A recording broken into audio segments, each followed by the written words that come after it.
si vous tombez ici par hasard, bienvenue chez nous. Je m'appelle Manon, alias La Petite Bête, et aujourd'hui, on fait une recette parfaite pour Pâques. Pour le carême, ou pour marquer la fin du carême, on fait les brioches de carême. Oui, mais comment?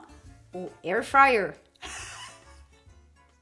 On a déjà fait, je pense que ça fait 1 an ou 2, la recette des brioches de carême sur La Petite Bête. On a la version au levain et à la levure. Mais je tenais à refaire cette recette avec une petite touche. Premièrement, je vais mettre un petit peu de sirop d'érable, mais aussi, surtout, je vais le faire cuire au air fryer. Après l'énorme succès des petits pains que j'ai fait au air fryer, moi je n'en revenais pas. Vous êtes plusieurs à avoir testé cette recette. Elle est ici. Je me suis dit, si je suis capable de faire des petits pains au air fryer, je suis capable de faire des brioches de carême. En anglais, on les appelle les hot cross buns.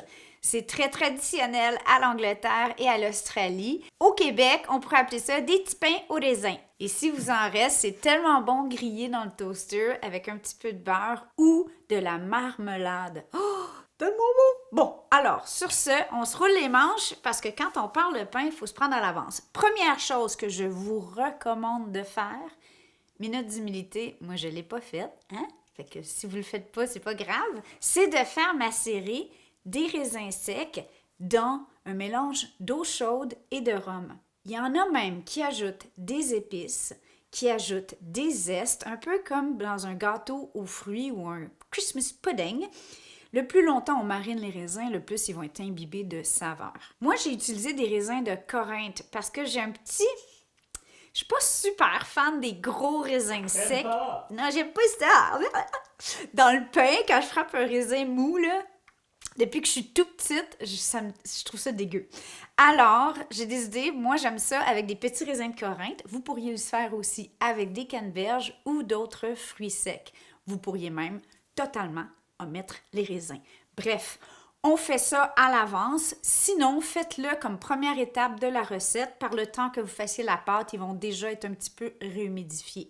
J'ai même utilisé, je ne l'ai pas passé au tamis parce que le jus des raisins et le rhum est délicieux. C'est une belle façon de briser le carême, on s'entend. Les pâtes briochées, donc des pâtes sucrées qui contiennent du beurre et des œufs, ça se fait vraiment mieux à la machine. Donc, que vous ayez un batteur à socle, style KitchenAid, un Thermomix, mais évidemment, ça se fait à la main. C'est juste, ça prend plus de doigté et plus de patience parce que ça va être collant. Donc, un 10-15 minutes de pétrissage à la main. Moi, je vais le faire à la machine parce que je l'ai.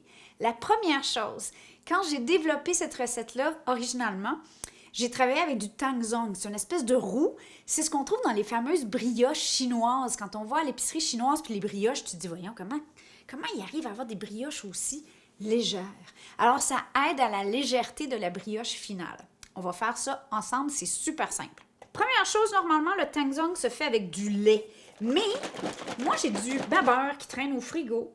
Parce que, vous savez, on achète du babeur en 1 litre comme ça, puis on ne sait jamais quoi faire avec. 2 astuces, on peut le congeler.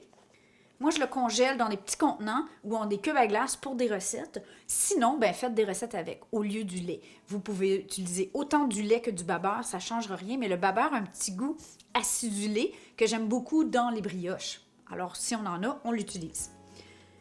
125 ml de babeur. Pour les Européens, on appelle ça du lait ribot, je pense. Et à notre lait ou babeur, on va ajouter 18 grammes de farine. On combine farine et lait ou babeur. Et là, 2 façons de le faire cuire. Ma façon favorite, c'est au micro-ondes. Si vous n'avez pas de micro-ondes, on le fait comme on ferait une béchamel ou un roux dans un poêlon sur le rond. Ce qu'on cherche à obtenir, c'est une température de 149 Fahrenheit. Mais, bon, ça, c'est la recette officielle. Mais honnêtement, dès que ça épaissit, que ça a l'air d'une béchamel, vous allez voir, c'est prêt. Donc, moi, c'est environ 55 secondes à mon micro-ondes. Des fois, il faut que je l'ajoute un peu plus longtemps après, des 10 ou 15 secondes à la fois, jusqu'à temps que j'ai le résultat que je veux avoir. Vous voyez, ça l'a bien épaissi. Évidemment, le micro-ondes fait toujours la même chose, c'est que les côtés ont tendance à cuire plus vite que le centre. Alors là, je vais prendre la température. On va l'ajouter un 15 secondes de plus parce que je suis à 130. Un petit peu plus épais, un petit peu plus homogène. mais on y est presque. T'es très convaincante avec ton... quelque chose sur ton nez, là. Ah. La petite bête, deuxième minute d'humilité du jour. J'ai toujours quelque chose sur le nez, ou sur les oreilles, ou sur le menton, ou dans les lunettes, ou dans le toupette. C'est comme ça. Oui, ça fait une genre de béchamel, juste lait et farine. Et là, on va la laisser reposer le temps de faire le reste des ingrédients. On va mettre 100 ml ou 100 g de lait régulier dans ce cas-ci. Si vous utilisez de la levure sèche active, de la levure de boulangerie qui doit être activée, on peut faire chauffer le lait un petit peu pour activer la levure. Si on utilise la levure instantanée, donc la levure en granules comme ça, mais qui n'a pas besoin d'être activée, on a besoin de 2 cuillères à thé et on va le mettre directement dans notre lait, tout simplement. 1, 2. Parce que c'est le temps des sucres, on va ajouter 15 g de sirop d'érable. Voilà. 50 g de sucre roux ou de sucre ordinaire. 2 œufs. Une petite pincée de sel, mais comme on utilise du beurre salé, on n'en mettra pas beaucoup. Si votre beurre est doux, ajoutez une cuillerée à thé de sel. 415 g de farine. On ajoute toute notre roux au complet. 85 g de beurre ramolli. Ensuite, cannelle, muscade. On commence par la muscade. Le petit côté épicé, style pain au raisin. Cannelle, si vous aimez ça, environ 1/4 de cuillère à thé. Et enfin, du zeste d'orange ou de citron. Qui ici est prêt pour Pâques? Vous cherchez-vous des idées de menu? On en a plein pour vous. On a l'agneau 7 heures, qui est tellement bon. L'épaule d'agneau, trop bon. Quoi d'autre qu'on fait à Pâques, nous? Gratin dauphinois, un classique. On a fait des œufs au chocolat avec Barry, cacao. On a appris à faire des vrais œufs en chocolat. Vous irez voir la vidéo, elle est là. Ça, c'est trop cool. Bon, ben voilà, je pense que là, on a tout. On a du zeste, on a des épices. Et maintenant, c'est une recette facile parce que moi, je fous tout dedans.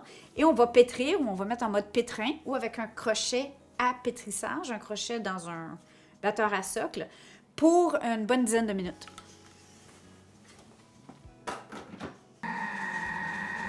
Je vais beurrer un bol pour ma pâte.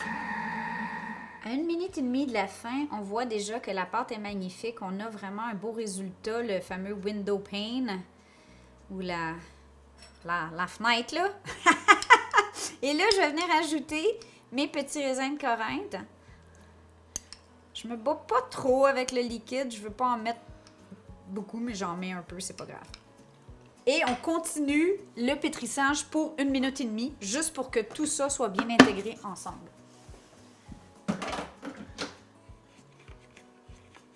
Wouhou!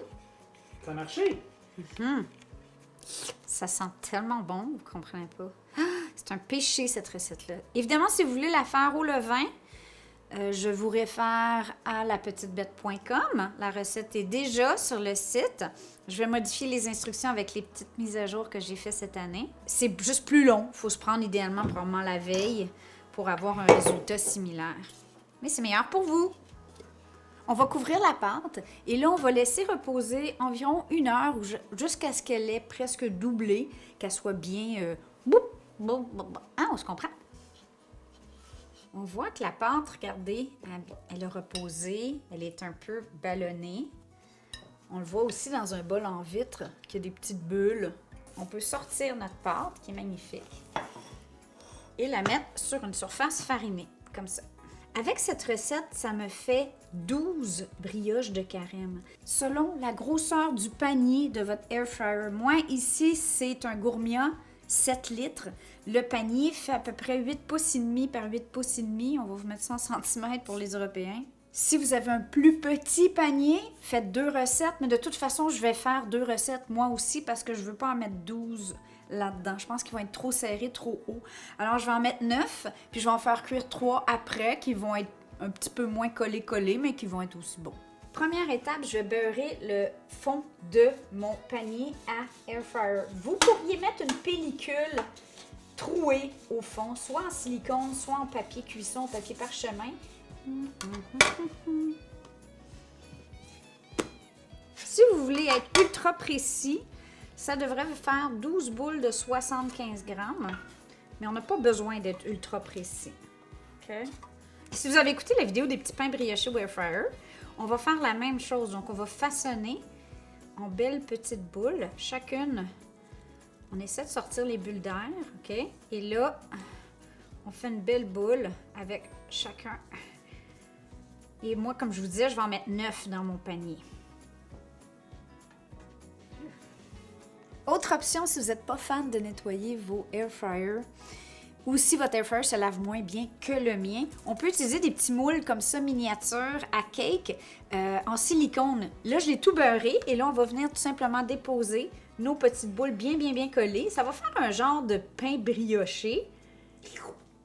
Ça va être super joli, vous allez voir. Pour ceux qui sont dans le panier à air fryer, la beauté, c'est qu'on fait simplement mettre le panier dans l'unité qu'on ne part pas, évidemment. Et là, ils vont reposer pendant 1 heure, protégés, avec une belle humidité qui va se contenir. Et les autres, je vais simplement les couvrir avec une pellicule ou une assiette. Qui dit brioche de carême dit petit dessin de croix.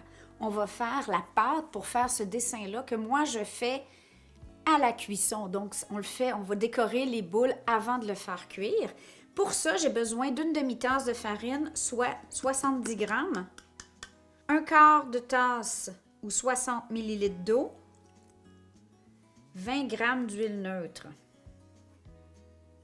Il n'y a pas de saveur, c'est juste ça. On le combine et on va insérer dans une poche à pâtisserie ou si vous avez des petites bouteilles style à ketchup, là, ça ferait le boulot aussi.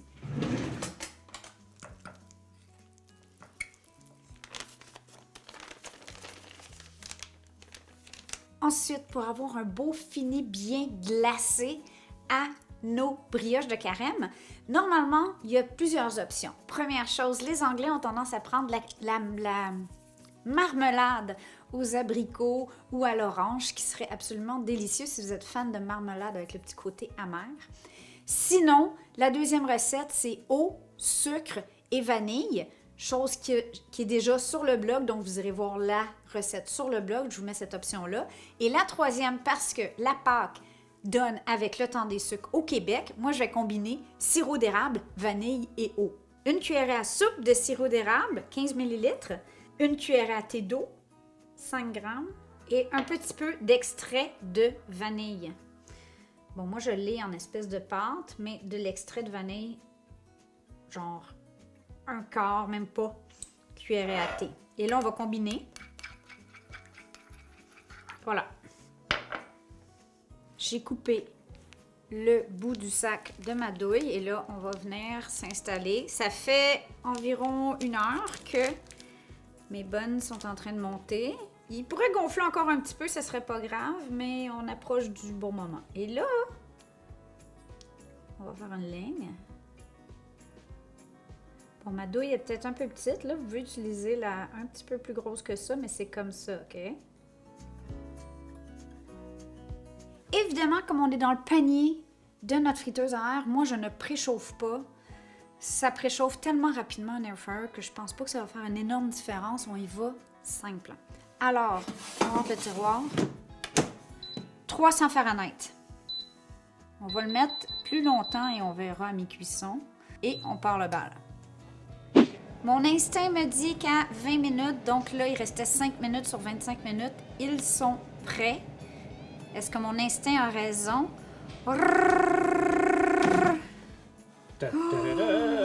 Ils sont trop beaux! Oh, ils sont parfaits. Perfection. OK. 1, 2, 3, go! Et l'étape qui fait la petite touche magique, on va venir badigeonner notre glaçage à l'érable et à la vanille. Ça sent tellement bon, là. J'aimerais ça. Je pense qu'on serait millionnaire si on pouvait avoir de la caméra olfactive. Oh mon Dieu!